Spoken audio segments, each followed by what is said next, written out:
देखते हैं, आज हम लोग बहुत महत्वपूर्ण जनजाति पर चर्चा करने वाले हैं। चर्चा क्या, उनके आर्थिक, सामाजिक, राजनीतिक, सांस्कृतिक और उनके भीतरी क्या जीवन चल रहा है उसके बारे में जानेंगे। और ये जानना बहुत जरूरी है, क्योंकि जिस जनजाति के बारे में हम लोग बात कर रहे हैं वो वही जनजाति है जो सूर्य देव से उत्पन्न हुई है, सूर्य देव को अपना पूर्वज देवता मानती है।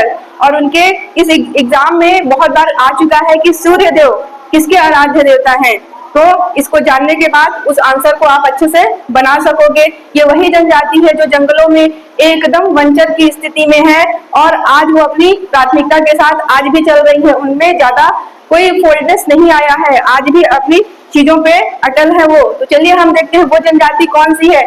वो है हमारी छत्तीसगढ़ की विशेष पिछड़ी जनजाति बिरहोर जनजाति। बिरहोर जनजाति आज भी बहुत पिछड़ी हुई है, इनकी जनसंख्या भी बहुत कम है, लगभग 3000 यानी कि समथिंग 4000 के अंदर है। और इनकी साक्षरता दर भी न्यूनतम है, क्योंकि ये सामाजिक जीवन में, आर्थिक जीवन में काफी लोगों से ये अलग रहती है, दूर रहती है, जंगलों में अपना निवास बनाकर रहती है। तो सरकार को इनके लिए उन्नति और उत्थान के लिए, आर्थिक और सामाजिक विकास के लिए, शैक्षणिक विकास के लिए, स्वास्थ्य को दृष्टिगत रखते हुए कई योजनाएं चालू की हैं। और इनको जो भारत में जब 1975 में 75 जनजातियों को विशेष पिछड़ी जनजाति घोषित किया गया, तो छत्तीसगढ़ की 5 जनजातियों को भी उसमें शामिल किया गया, जिसमें से एक बिरहोर है और एक हम इसके ऊपर 4 पहले देख चुके हैं। एक है अबुझमाड़िया, फिर बिरहोर, फिर बैगा, फिर कोरवा और कमार। इस टाइप से 5 जनजातियां उसमें शामिल की गई है। कब? 1975 में, जब 75 जनजातियों को पूरे भारत में शामिल किया जा रहा था। तो ये उनमें 5 में शामिल हैं। तो चलिए इन जो केंद्र सरकार द्वारा घोषित हैं उन जनजातियों में बिरहोर की स्थिति को देखते हैं और इनके बारे में पूरा जानते हैं, क्योंकि इनके भीतर में जो भी बातें आज जानने को मिलेगी सारे परीक्षा के लिए इम्पोर्टेंट है। प्री परीक्षा के लिए मोस्ट इम्पोर्टेंट, मेंस परीक्षा के लिए फुल इम्पोर्टेंट, और उसके बाद आप एडीओ का एग्जाम दे रहे हो, मोस्ट इम्पोर्टेंट। जो भी आप एग्जाम दोगे इस चीजों को छोड़ ही नहीं सकते। ये तुम्हारे हर एग्जाम के लिए बेस है, ये तुम्हारा क्या है, माता है, ये तुम्हारी पुस्तकों का मेन एरिया है, इसको तुम छोड़ ही नहीं सकते हो। हर एग्जाम वाले इनको पढ़ेंगे ही पढ़ेंगे और इसमें अच्छा कमांड बनाएंगे। चलिए देखते हैं बिरहोर जनजाति के बारे में क्या क्या हम जान सकते हैं। चलिए बिरहोर जनजाति के बारे में हम देखते हैं कि इनकी उत्पत्ति से जुड़े कुछ तथ्य सामने आते हैं, क्योंकि पूर्वजों से सुनी हुई किंवदंतियां हैं और कई कहावतें भी पुराने समय से चली आ रही हैं जो बिल्कुल सत्य होते हैं अपने आप में। कहीं ना कहीं किसी की उत्पत्ति हुई है, तो बिरहोर जनजाति की भी उत्पत्ति एक कहानी से जुड़ी हुई है, क्योंकि वो सूर्य देवता से संबंधित है। तो प्राचीन काल में, क्योंकि भगवान का समय था, कुछ युग अलग थे, ऐसे युग नहीं थे, तो प्राचीन समय में खुद भगवान लोगों के साथ रहते थे। तो जब उस समय की बात है जब भगवान सूर्य देव जो 7 लोग थे, देखो यहाँ पे लिखा है प्राचीन समय में एक ही जाति के 7 भाइयों को भगवान सूर्य के द्वारा नीचे गिराया गया। क्या मतलब निकला? प्राचीन समय में भगवान सूर्य के द्वारा 7 भाइयों को आकाश से धरती पर भेजा गया, और उसमें भेजा गया तो क्या हुआ, 4 और 3 भाइयों का एक अलग अलग किस्सा बन गया। 4 भाई, खैरागढ़ की पहाड़ी है यहाँ पर देखो, 4 भाई, इसमें से खैरागढ़ की पहाड़ी या कैमूर पहाड़ी उस हिस्से पे जाकर उतर गए और वो पूर्व दिशा की ओर चलते गए। उनका एक जखीरा अलग बन गया, एक अलग प्रकार से बस्ती चली गई। और उनमें से 3 भाई क्या हुए, 3 भाई जो रायगढ़ और जसपुर का क्षेत्र है वहां पर वो उतर गए, वहां पर उतारा गया, यूं समझ लो अपने आप उतर गए और वहां पर फिर वो थोड़ा सा बसने लगे। कुछ समय के बाद एक राजा थे, राजा का नाम अननोन है, तो राजा से युद्ध करने के लिए तीनों भाई निकले। तीनों भाई के चलते चलते क्या हुआ है, एक भाई जंगल है, पूरा जंगल में चल रहे हैं, एक भाई का कंधे का जो तौलिया होता है, साफी होता है, वो पेड़ में जाकर फंस गया। फंसने के बाद उनको अच्छा नहीं माना गया, क्योंकि कुछ उनमें शकुन या अपशकुन जैसा देखा गया, तो उस भाई को उन्होंने उपेक्षित कर दिया। उपेक्षित करने के बाद वो साथ में नहीं ले चले, तो उसको अपनी उपेक्षा जैसा लगा, वो भाई अलग हो गया और जाकर जंगल में अलग से चला गया, कहीं भी चला गया, लेकिन जंगल में रहने लगा। फिर जब ये 2 भाई बचे, ये 2 भाई राजा से युद्ध करके वापस आए, जीत कर वापस आए और अपना जहाँ जिस क्षेत्र में जा रहे थे उस क्षेत्र की ओर बढ़ रहे थे।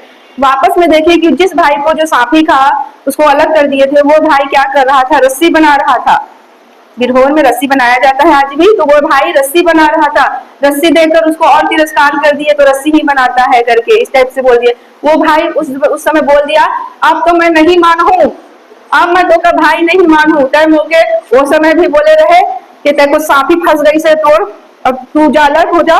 अब आज भी बोलत है कि ते रस्सी बनावत है। तो मैं देख भाई, मैं तो अब बिरहोर लागू, मैं कुछ नहीं लागू, मैं अब बिरहोर लागू, मैं अब बिरहोर जाति के नाम से अपन जो जनरेशन है ओला बढ़ाऊं। तो ऐसे करके वो वहां पर सीधे जवाब दे दिया कि मैं तो बिरहोर आदमी हूँ, मैं तो जंगल का आदमी हूँ, मैं जंगल में ही रहूंगा, तय जा। वहां से ये अलग हो गए, तब से जाकर ये बिरहोर जंगल का आदमी बन गया। तो ये यहाँ पर काफी किंवदंतियां जुड़ी हुई हैं इनसे, इसको फिर से आप लोग पढ़ लीजिएगा, जो मैंने कहा लिख दिया है। चलिए अब देखते हैं, आप लोग समय का ध्यान रखोगे। आप लोगों का मिस हो जा रहा है, मैं पलट कर दोबारा नहीं बताऊंगी। सुन रहे हो पीछे वाले आने वाले? हाँ, आप लोगों का मिस हो जा रहा है, वो मैं बार बार नहीं बता सकती हूँ क्योंकि वो समय चला जा रहा है ना, और मेरे जाने का भी वक्त लिमिट है, तो आपको इसमें नुकसान हो सकता है। इसलिए आप समय पर आओ, चीजों को थोड़ा सा पहले निकलने की कोशिश करना ताकि आपका छूटे ना कोई चीज।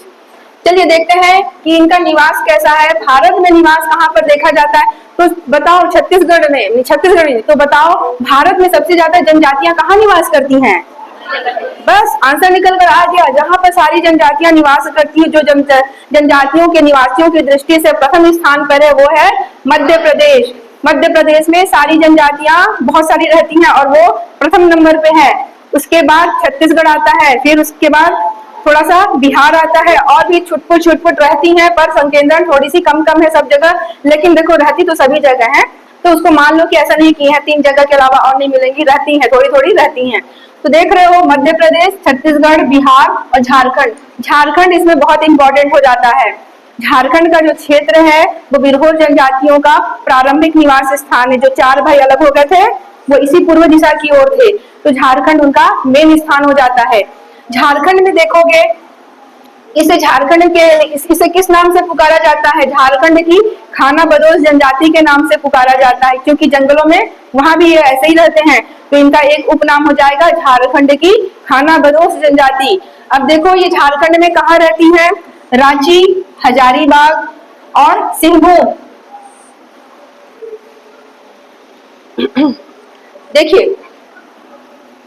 देखिए यहाँ पर रांची, झारखंड की बात कर, क्योंकि झारखंड से क्यों हम जानना चाह रहे हैं, क्योंकि प्रश्न में आता है कि कौन सी जनजाति है जो झारखंड से आकर बसी है, कौन सी जनजाति है जो झारखंड वाली है।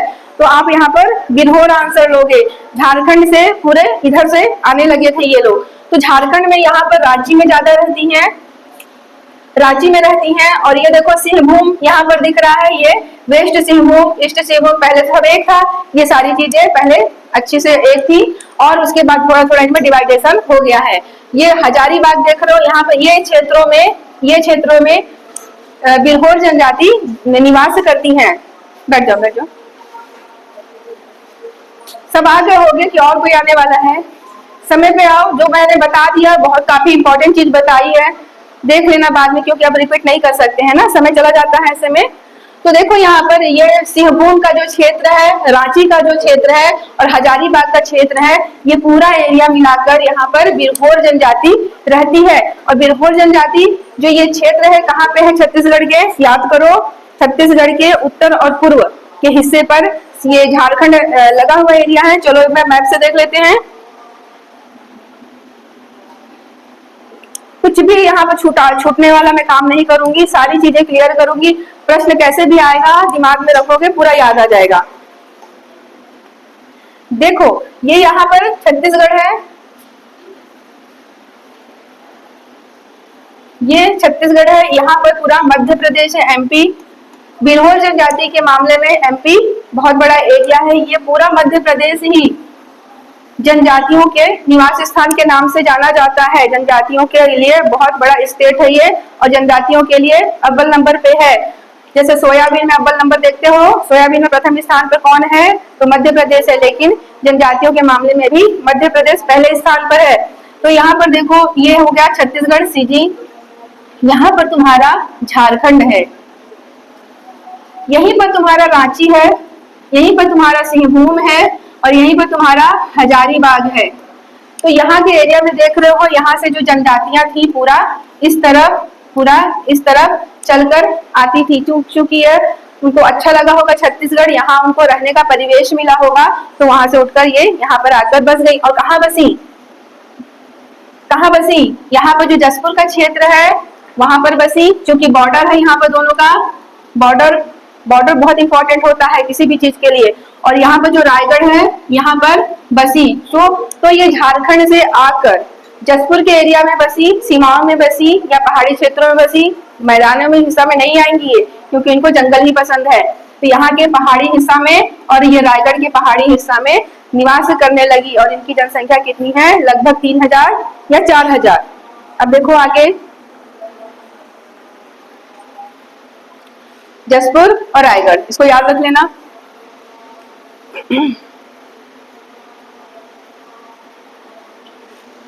जो जनजाति संख्या में कम है वो और इम्पोर्टेंट हो जाती है, क्योंकि इनकी उन्नति के लिए, इनकी जनसंख्या की वृद्धि और विकास के लिए भी सरकार का योजनाएं बना रही है इसमें। तो काफी इन चीजों को याद रखना है, क्या क्या है इनके बीच में।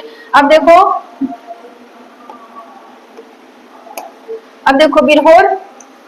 बिरहोर ही शब्द है वो दो शब्दों से मिलकर बना है। पहला क्या है? बीर, दूसरा क्या है? होर।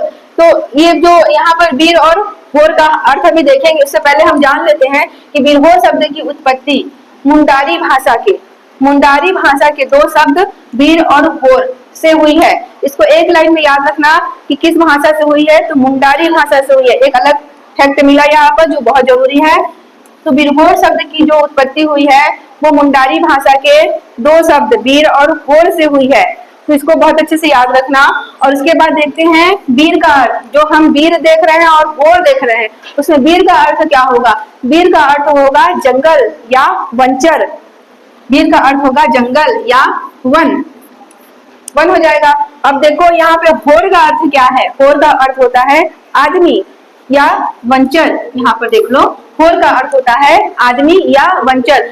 बीर का अर्थ हो गया जंगल या वन, होर का अर्थ हो गया ये आदमी या वंचर। वन में जो चरेगा वही आदमी हो गया। अब देखो यहाँ पर, अर्थात वह वंचर आदमी जो जंगलों में रहते हैं। इसका पूरा फुल फॉर्म हो जाएगा, हिंदी में पूरा अर्थ हो जाएगा, वह आदमी या वह वंचर जो जंगलों में रहते हैं या जंगलों में ही निवास करते हैं। जंगल इनके लिए इंपॉर्टेंट है, जंगल बहुत जरूरी है इनका रहना। ठीक है, जंगल में रहेंगे ही, वहां से नहीं आएंगे, इधर उधर कहीं नहीं जाएंगे, अपने क्षेत्र में ही एकदम अभी भी रहते हैं वो। तो यहाँ पर ये चीज समझ लो कि जो जंगलों में रहते हैं उन्हें क्या बोलते हैं। चूंकि थोड़ी सी दो प्रकार के इसमें लोग मिलेंगे।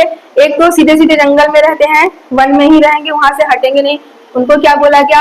और एक थोड़ी सी जो स्थायी घर बना के भी कुछ कुछ लोग रहने लगे हैं, उन्हें क्या बोला गया है। तो यहाँ पर आकर चलिए देखते हैं, उथलू या भुलिया।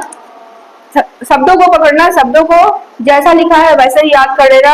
ये यही शब्द हैं उनके यूज के लिए। उथलू या भुलिया, घुमंतु जीवन व्यतीत करने वालों को उथलू कहा जाता है। जो घुमंतु जीवन जीते हैं उसको उथलू कहा जाता है। उथल पुथल से याद रख लो, उथल पुथल होते रहता है, मतलब एक जगह ही नहीं रहना है। तो उथलू को याद कर लो। उथलू या भुलिया, भूल जाते हैं पहले कहाँ थे, ऐसे भी कर लो। पहले कहाँ थे भूल गए, फिर दूसरी जगह चले गए, वहां भी भूल गए, तीसरी जगह चले गए। मतलब उथलू और भुलिया किसको बोला गया? जो घुमंतु जीवन जी रहे हैं, वनों में विचरण कर करके रह रहे हैं। दूसरा हो जाएगा जघीस या धनिया। दूसरा हो जाएगा जघीस या धनिया। यहाँ पर क्या हो रहा है, थोड़ी सी घर या मकान बनाकर कुछ स्थायी रूप से रह रहे हैं। तो ऐसे जो बिरहोर जनजाति के हैं उनको क्या बोला गया है? जघीस या धनिया। जघीस जगह बना लिए, इसको थोड़ा कनेक्ट कर लेना, एक जगह बना के थोड़ा सा रहने लगे हैं तो उसको बोल देंगे जघीस या धनिया। या थोड़ा सा स्थायी घर बनाकर रहने वाले में जो होते हैं उनको बोला गया है। अब यहाँ पर देखो, इनकी उत्पत्ति के साथ एक और चीज जुड़ गई है कि जो बिरहोर जनजाति है वो स्वयं को, मतलब खुद अपने आप से बोल रहे हैं कि हम तो कोलारियन समूह से उत्पन्न हुए हैं। ये स्टेटमेंट बहुत इंपॉर्टेंट है कि जो बिरहोर जनजाति है खुद अपने आप के लिए, स्वयं के लिए बोलती है कि हम तो कोलारियन समूह से उत्पन्न जनजाति हैं। यहाँ पर याद रखोगे।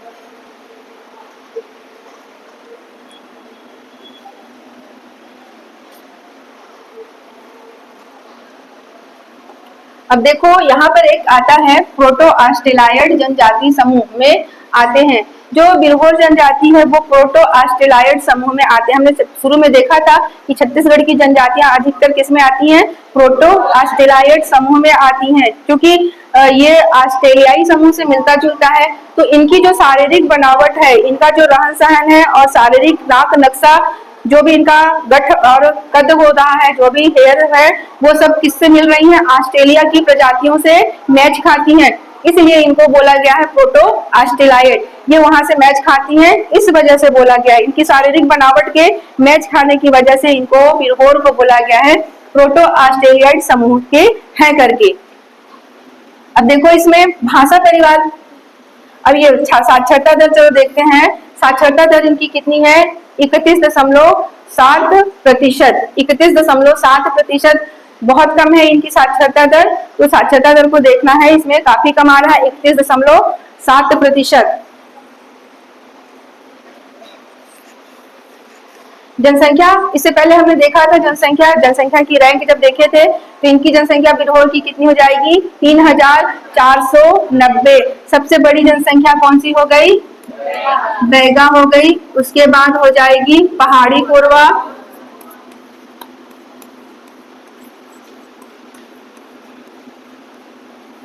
बीपी हो गया, बीपी का, हाँ का बीमारी यहाँ पर हो जाएगा।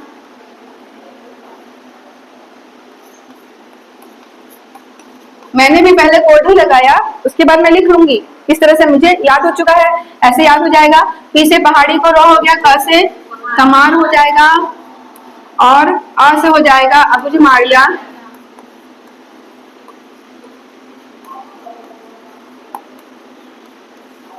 और बीमारी से हो जाएगा बिरहोर। तो आप देख रहे हैं कि बिरहोर जनजाति जनसंख्या की दृष्टि से सबसे निम्नतम स्थान पर है, 3490। इनकी जो रिपोर्ट है वो जनगणना 2011 की रिपोर्ट के अनुसार इनकी जनसंख्या है।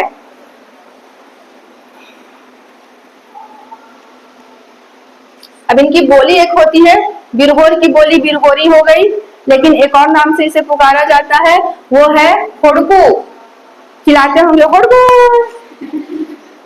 ऐसे याद कर लेना। बिरहोर जंगल में जैसे जाते हैं, कैसे बोलते हो गांव में, मैं सुनी हूँ, ए अमा पर ही आबे कहते हैं ना। हाँ, और कोई नाम बताओ, गंगोटिन के गंगोटिन दाई कैसे कुछ कुछ बोलते हैं, कोई नाम बताओ, मैं बताती हूँ पुकार के। किसी का किसी सुनो तो ज्यादा जानते होगे ना। मैं आमा परहीन का सुनी हूँ, हाँ ऐसी सुनी हूँ। कहाँ गए गो आमा परहीन, जल्दी आओगे। ऐसे करते हैं ना। तो ये भी होड़कू टाइप चिल्लाते हैं हम लोग, होड़कू ऐसे करते होंगे। तो यहाँ पर देखो होड़कू जैसा बोले हैं। बिरहोरी तो पता है सबको, लेकिन होड़कू याद रखना पड़ेगा। फिर इसमें मान्यता है, देखो एक अच्छी सी मान्यता है, पता नहीं अब यही जाने, लेकिन ये मानता है, सारे रिसर्च में ये देखा गया है कि ये जिस भी वृक्ष को छू लेते हैं, जिस भी पेड़ को छू लेते हैं, उस पर बंदर नहीं चढ़ते हैं। बुलाया जाएगा उनको, चलो छू दो पेड़ को, बंदर नहीं आएंगे। बहुत बंदरों का उत्पात हो गया है, अपने जंगल छोड़कर शहरों की ओर बढ़ रहे हैं और उत्पात में देखा जा रहा है, काफी उत्पात में जा रहे हैं। रामगढ़ की पहाड़ी में बंदर लोग गिरा भी दे रहे हैं कितने लोगों को। तो काश बिरहोर जनजाति उन्हें छू देती और ठीक हो जाता। तो ऐसा हम उनसे मांग करेंगे। चलिए आर्थिक जीवन देखते हैं। बिरहोर जनजाति का कम है पर बहुत इंपॉर्टेंट है, क्योंकि इनके पास आर्थिक रूप से 2-3 चीजें ही है, उसी में अपना जीवन शुरू से लेकर अंत तक गुजार देती हैं। तो जो है वो अपने आप में इम्पोर्टेंट है। देखिए यहाँ पर हो रहा है इनका व्यवसाय शिकार करना, क्योंकि ये जंगलों में जो भी शिकार कर रही हैं छोटे मोटे, उसको जाकर ये बेचती भी हैं और अपना जीवन भी चलाती हैं।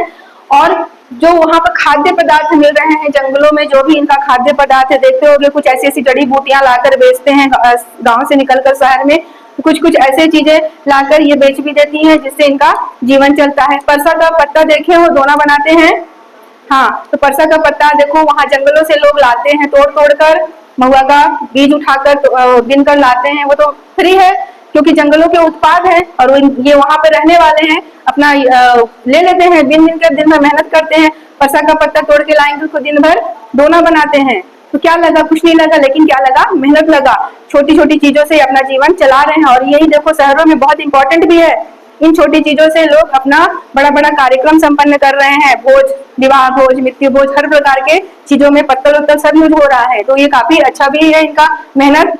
तो चलिए देखते हैं, देख लिया हमने शिकार करना और कुछ वनोत्पाद से जीवन चला रहे हैं। फिर बांस की कारीगरी, बांस तो छत्तीसगढ़ में बहुत जगह मिलेंगे, सारे जंगलों में मिलेंगे।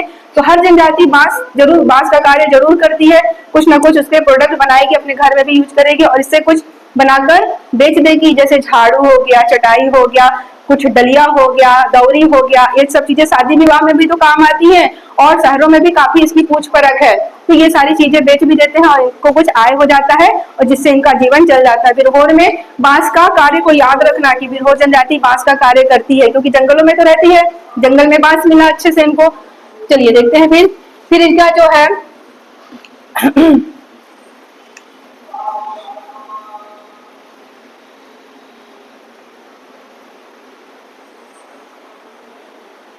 चलिए देखते हैं। अब इनमें एक बहुत महत्वपूर्ण है जो शुरू में मैंने पढ़ाया था, जनजातियों के कार्य में हमने देखा था कि मोहलाइन की छाल और उरई से रस्सी कौन बनाता है, तो बिरहोर जनजाति बनाती है। इसको अच्छे से याद रखना है, ये प्रश्न में सीजीपीएससी में आ चुका है ये कि मोहलाइन की छाल से रस्सी कौन बनाता है, तो बिरहोर जनजाति बनाती है। क्योंकि एक ऐसा प्रकार का ये पौधा होता है इतनी ऊंचाई तक का, इसको पानी में आप भिगा दोगे, उसके बाद इसकी छाल को निकालोगे तो एक बहुत मजबूत रस्सी की तरह निकलते जाता है। फिर उसको बांधते जाते हैं, जैसे भी ऐसे करके बट देते हैं तो वो बड़ी सी रस्सी बनते चली जाती है। क्योंकि जो वृक्ष होते हैं सबकी कैटेगरी अलग अलग होती है, सबका एक अलग अलग उत्तम उपयोग होता है, गुण होता है।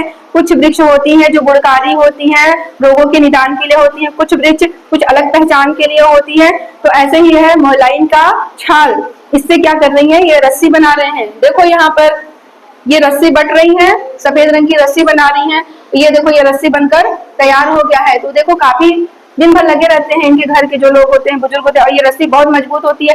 गाय और बैला को बांधने के लिए जो रस्सी अक्सर मार्केट में देखते हो, इसी प्रकार की मेहनत से वो मार्केट में आते हैं और इसकी डिमांड भी काफी ज्यादा है।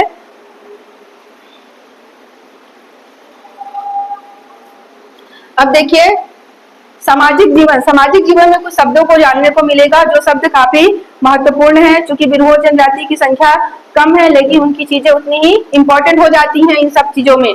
तो चलिए देखते हैं। चोप अगर चोप बोला जाए तो एक लाइन में आप याद रखना कि बिरहोर जनजाति में झाड़ी को चोप बोला जाता है। बिरहोर जनजाति में झाड़ी को चोप कहा जाता है। जो भी झाड़ी उनको दिखता होगा अपनी भाषा में चोप कहते हैं। क्योंकि झारखंड की भाषा इसमें मैच खा रही है, चीजें तुमको अलग अलग टाइप की मिलेंगी। तो इसको याद रखना, चोप क्या है। अगर प्रश्न आता है कि चोप क्या है, बिरहोर जनजाति में चोप किसे कहा जाता है, तो बिरहोर जनजाति में झाड़ियों को चोप कहा जाता है। चुभ रहा है, झाड़ी चुभ रही है, ऐसे करके याद कर लेना। कुड़िया मतलब झोपड़ी हो गया।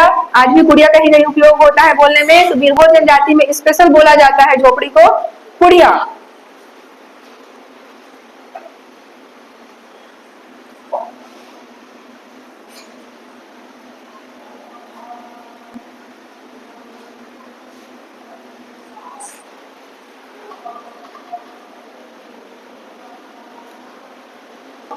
चलिए अब देखते हैं ये सीजीपीएससी क्वेश्चन आ चुका है, मोस्ट इंपॉर्टेंट है। प्रश्न आया हुआ है कि सूर्य देवता किस जनजाति के आराध्य देव होते हैं। यह आएगा बिरहोर में। फिर अगला क्वेश्चन आ चुका था कि बिरहोर जनजाति के आराध्य देवता कौन होते हैं, तो हो जाएंगे सूर्यदेव। हमने छोटी सी उनकी किंवदंती पढ़ी थी, कहानी पढ़ी थी, कैसे उत्पत्ति हुआ, तो साक्षात सूर्यदेव से इनकी उत्पत्ति हुई। हमने देखा था। जो लोग अभी लेट आए हो थोड़ा सा हल्का सा बता दे रही हूँ, पूरा पढ़ लेना कि बहुत प्राचीन समय की बात है। जब भगवान का समय चल रहा था तो उस समय भगवान सूर्य 7 लोगों को भूमि पर भेजे और जिसमें से 4 लोग पूर्व क्षेत्र की ओर यानी कि झारखंड में उतरे और उसी तरफ पूर्व की ओर बसते चले गए। कुछ 3 लोग फिर धरती पर आए, वो रायगढ़ और जसपुर की एरिया में आकर चले आए। वहां पर भी क्या हुआ कि फिर यही 3 लोग से फिर आगे बढ़ा हमारा छत्तीसगढ़ का क्षेत्र, जिसमें से एक व्यक्ति जंगलों में हमेशा के लिए निवास कर दिया, मतलब दोनों से अलग होकर। पढ़ लेना थोड़ा सा। और उस पर 2 व्यक्ति बचे, वो राजा से युद्ध करने के बाद वापस लौट रहे थे घर। जो जंगल में एक व्यक्ति उपेक्षित होकर बस गया, वही हो गया बिरहोर जनजाति का वंचर। यहाँ पर देखो सूरज देव, यहाँ सूर्य देव। दोनों सही रहेगा। तो बिरहोर जनजाति के प्रमुख देवता कौन हो जाएंगे? सूर्य देव या सूरज देव। अब बिरहोर जनजाति स्वयं को सूर्यवंशी मानते हैं, क्योंकि सूर्य से उत्पत्ति की जो किंवदंतियां चल रही हैं उसके कारण ये स्वयं को सूर्यवंशी मानते हैं। अब इनका देखो विवाह संस्कार। मैंने शुरू में बताया था कि जो अदला बदली विवाह संस्कार है, छत्तीसगढ़ में एक बहुत प्रमुख विवाह संस्कार क्या है? अदला बदली विवाह संस्कार या क्रय विनिमय विनिमय विवाह जिसे बोला जाता है वो। मतलब इस परिवार की बेटी और बेटा और इस परिवार की जो परिवार नंबर ए परिवार नंबर बी, दोनों इस परिवार के बेटी बेटा दोनों में है। अब दोनों को दोनों परिवार के बेटी बेटा पसंद आ जाए और इनको भी लगा चलो ठीक है एक ही घर में दोनों रहेंगे, तो यहाँ पर अदला बदली वर वधू का कर लिए, तो ये हो जाएगा विनिमय विवाह। और इसमें क्या होता है? वधू मूल्य नहीं लगता है, वधू मूल्य नहीं लगता है, यह लगता भी है तो बहुत ही न्यूनतम लगता है। एक प्रकार का यह अच्छा भी है। और यहाँ पर देख रहे हो कि जो बिरहोर जनजाति है, बिरहोर जनजाति में इसी जो अदला बदली विवाह है इसी को क्या बोला गया है? गोलत विवाह। हमने देखा था एक छोटा सा इसी शब्दों से कोड लगाकर हमने रखा ब लिखा मतलब बी लिखा, यहाँ की बेटी इस तरफ गई, यहाँ की बेटी इस तरफ आई, हो गया पूरा गोल गोल ब बन गया। जिससे याद हो जाएगा कि बिरहोर विवाह में कौन सा होता, बिरहोर जनजाति में कौन सा विवाह होता है? गोलत विवाह होता है ये। और ये भी बहुत इंपॉर्टेंट है। और इसमें एक और विवाह को याद रखेंगे, सदर बापला। बापला बापला जो शब्द आएगा ना उसको तुम्हें बिरहोर में कनेक्ट करके रखना, ये अलग से एक शब्द मिलते हैं बापला। तो इसमें जो विवाह होता है सदर बापला, ये बहुत प्रचलित है इस यह विवाह पद्धति। बस इस शब्द को याद रखना कि सदर बापला विवाह पद्धति किसमें होता है? तो बिरहोर जनजाति में होता है। अब देखते हैं गोत्र। क्योंकि गोत्र की बात हो रही है तो गोत्र में जो एससी राय हैं उनका स्टेटमेंट को याद रखना। इस पे क्वेश्चन भी आ चुका है सीजीपीएससी 2022 में। जो मतलब यही जो स्टेटमेंट है इसी को उठा के पूछ दिया गया था। एससी राय के अनुसार बिरहोर जनजाति के 37 गोत्र होते हैं। बस ये स्टेटमेंट को अच्छे से याद रख लेना। किसने कहा था? एससी राय ने। क्या कहा था? कि बिरहोर जनजाति के 37 गोत्र होते हैं। ये हो गया। अब इसमें और चूड़ी पहनाई एक विवाह चलता है, और भी अन्य जो भी विवाह छत्तीसगढ़ में हमने देखा था क्या है? पैठुल विवाह और पैडुल विवाह, बहुत सारी विवाह पद्धति हमने जो देखी थी सारी कॉमन रूप से ये भी पूरी मनाते हैं। लेकिन जो विशेष विवाह पद्धति क्या है? गोलत विवाह है और ये सदर बापला विवाह है। ये सब इंपॉर्टेंट है।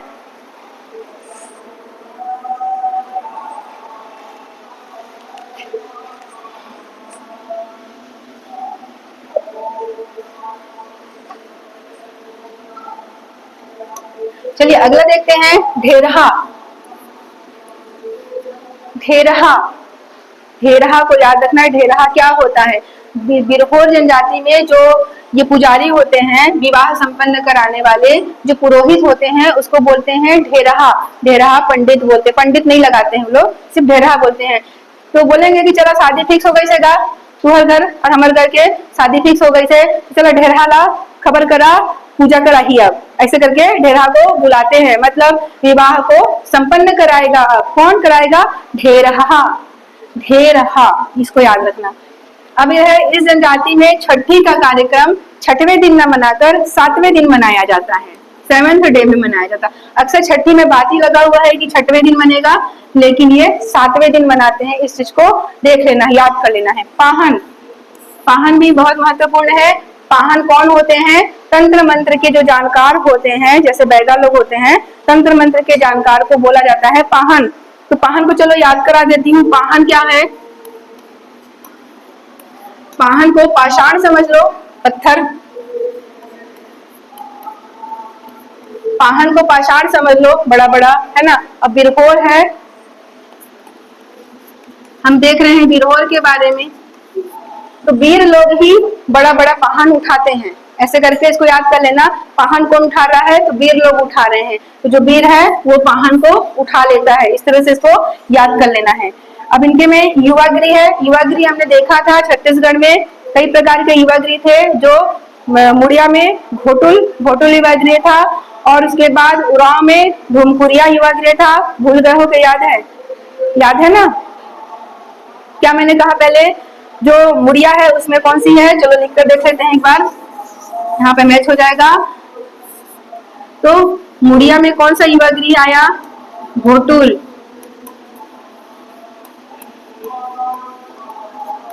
ये यहाँ पर युवा गृह है, याद कर लो, मैचिंग में सब आने वाले क्वेश्चन बनते हैं। तो मुड़िया में घोटुल हो जाएगा, उरांव में धूमकुरिया,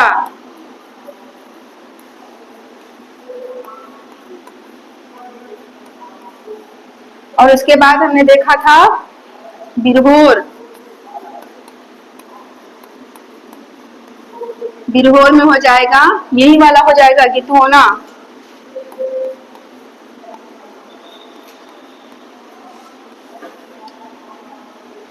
गितोना। और भुइया का रंगभंग।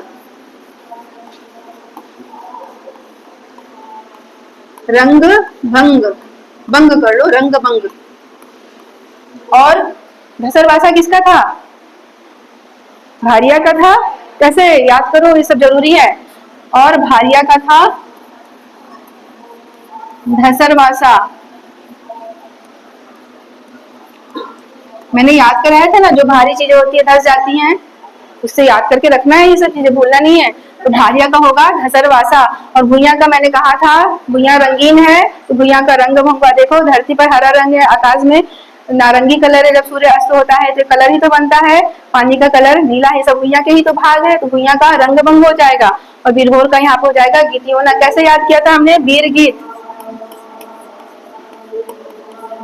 वीर गीत। ये सारे क्वेश्चन मैचिंग में आ चुके हैं, सारे क्वेश्चन इधर से उधर मैच करके पूछा गया है, या फिर एक स्टेटमेंट में ही पूछा गया है, ये किसका है, ये किसका है। चलो ये हो गया, गितोना आपसे याद हो गया। वीर गीत कर लेना। यहाँ पर निवास स्थान का नाम टांडा होता है। इसमें जो बिरहोर जनजाति देख रहे हो, जो बंचर है, उसमें तो कोई यूज नहीं हो रहा है, लेकिन जो एक जगह थोड़ा सा स्थायी घर बना के रहने लग रही है, उसके निवास स्थान की जो जगह होती है, जो एक कैंपस होता है, उसको बोला जाता है टांडा। तो वो लोग बोलते हैं अपनी भाषा में, चला टांडा, चलो टांडा की ओर बैठेंगे, हमारा घर कहाँ पे है, वो चलो फिर टांडा तरफ है, ऐसे करके मतलब जहाँ निवास स्थान सबका रहता है, छोटा मोटा सबका घर है, उसको बोलेंगे टांडा। चलिए अब इसमें एक महत्वपूर्ण चीज क्या हो जा रहा है, बिरहोर जनजाति में, बिरहोर जनजाति की बात हो रही है। मृत्यु होने पर, बिरहोर जनजाति में किसी सदस्य की मृत्यु होने पर जब उसको दफनाया जाता है, दफनाने की परंपरा है, तो दफनाया जाता है, तो उसके साथ उसके जो शव को दफना रहे हैं, उसके साथ बहुत महत्वपूर्ण चीजें रख दी जाती है। जैसे वो व्यक्ति जिस चीजों को पसंद करता था, वो चीजें वहां पर उसके कब्र के अंदर रख दी जाती हैं। जैसे मान लो उसको जंगल काटने में टंगिया पसंद था, तो टंगिया रख देंगे। उसको खाने पीने का कोई चीज पसंद था, तो वो सामान रख देंगे। उसको अगर पेय पदार्थ पसंद है, उसके साथ उसको रखकर दफना देते हैं। मतलब वो जाएगा तो उसकी आत्मा को रहे कि मेरा कुछ चीज छूट गया है। तो इनमें ये परंपरा है, ये परंपरा जैसे भी आज पालन कर रही हैं। तो देखो मृत्यु होने पर शरीर को दफनाने का प्रथा है, और साथ में घरेलू सामान भी रखा जाता है।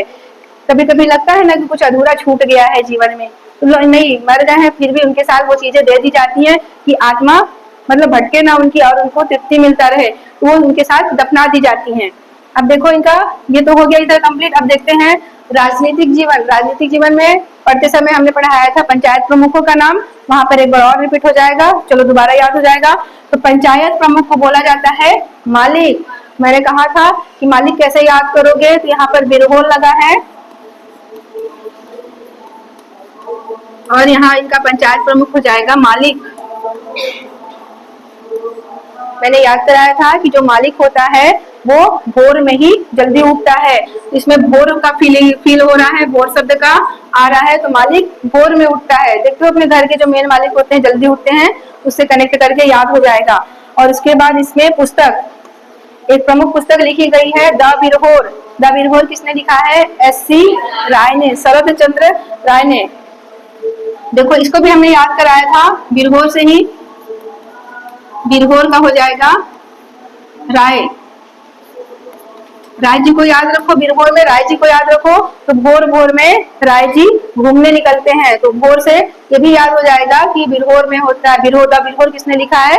शरद चंद्र राय ने लिखा है। क्योंकि जो बिरहोर जनजाति है सबसे कम जनसंख्या में है और इनके अंदर जो पढ़ी जाने वाली चीजें हैं, जो जानने योग्य चीजें हैं, जिसे सबको जानना चाहिए, क्योंकि ये हमारे छत्तीसगढ़ के परिवेश में रहने वाले विशेष पिछड़ी जनजातियां हैं। तो इनके बारे में जो भी हमने जाना वो बहुत इंपॉर्टेंट है अपने आप में, और इन सारी चीजों पर इधर उधर होकर क्वेश्चन का स्वरूप देखने को मिल जाएगा। तो अपना कमांड इन सब चीजों पे अच्छे से बना के रखना है, चीजों को याद रखना है, कनेक्शन करके याद कर लो, ट्रिकी स्टाइल से याद कर लो, या फिर थोड़ी सी दिमाग लगाकर याद कर लो, या बार बार पढ़कर उसको याद कर लो, या किसी दूसरे को सुना सुना कर याद कर लो, या चलते फिरते गुनगुना कर याद कर लो, पर याद कर ही लो, क्योंकि बहुत इंपॉर्टेंट हो जाता है विशेष पिछड़ी जनजातियां अपने आप में। सारी जनजातियां इंपॉर्टेंट है, पर क्या हो रहा है कि इनको भी बहुत जरूरी होता है इनके अंदर की चीजें जानना, क्योंकि ये झारखंड के प्रभाव में है, थोड़ी बोली भाषा का असर पड़ा हुआ है, इसलिए अच्छे से इसको पढ़ना है और पूरी जानकारी के साथ एग्जाम में जाना है।